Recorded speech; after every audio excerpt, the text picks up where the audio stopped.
ഗരുഡൻ പറവ അരങ്ങേറ്റത്തിന്റെ അപൂർവ കാഴ്ചകളിലേക്കാണ് ഇനി. മധ്യകേരളത്തിലെ ദേവീക്ഷേത്രങ്ങളിൽ ഏറെ വിശിഷ്ടമായ ചടങ്ങാണ് ഗരുഡൻ പറവ.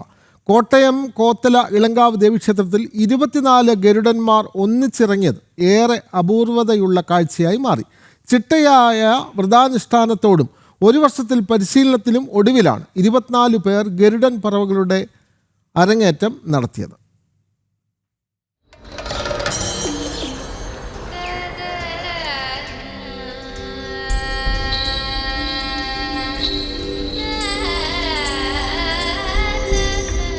ദാരിക നിഗ്രഹം കഴിഞ്ഞു.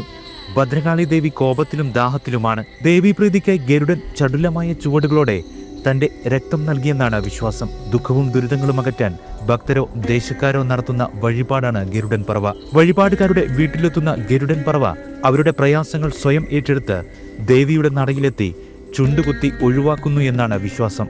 ഇത്രയും വിശിഷ്ടമായ വിശ്വാസം നിലനിൽക്കുന്ന ദേവീപ്രീതിക്കായി സമർപ്പിതമായ ഗരുഡൻ പറവകളായി അരങ്ങേറ്റം നടത്തുകയാണ് ഈ കാണുന്ന 24 അംഗ സംഘം.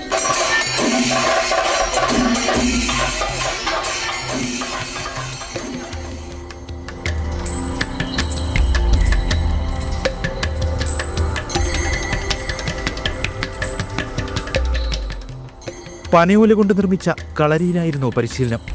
നാളുകൾ നീണ്ട പരിശീലനത്തിനൊടുവിൽ ഇവർ ഇനി ഗരുഡന്മാരായി മാറുന്നു.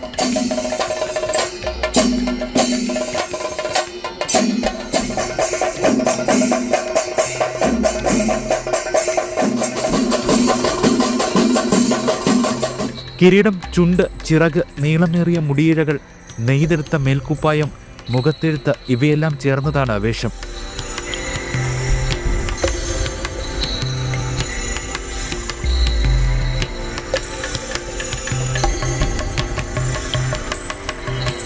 ഇളങ്കാവ് ദേവി ക്ഷേത്രത്തിലെ 4ാം ഉത്സവ ദിനമായ ഇന്നലെ 24 പേർ ഗരുഡൻ പറവ അരങ്ങേറ്റം നടത്തി. കളരിയിലെ ചടങ്ങുകൾ പൂർത്തിയാക്കി ക്ഷേത്രത്തിലേക്ക് പുറപ്പെട്ടു.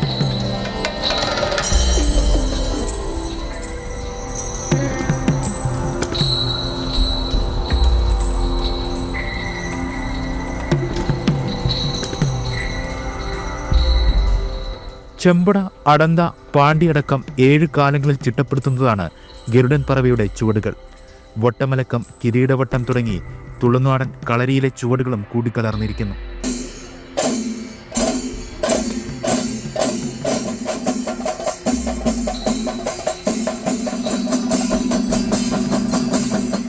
ആത്മസമർപ്പണത്തിന്റെ പൂർത്തീകരണമായി ദേവീ സന്നിധിയിൽ 24 ഗരുഡന്മാർ ഒന്നിച്ച് ചുവടുവെച്ചു.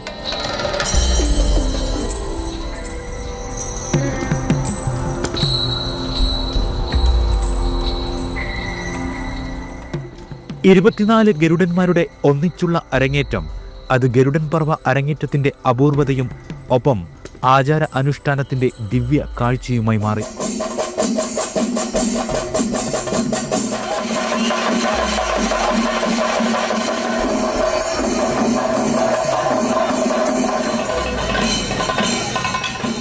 ഡ്രോൺ വിഷ്വലുകൾ പകർത്തിയത് അജിത് വേണുഗോപാൽ, അഖിൽ കോയിപ്പുറത്ത്.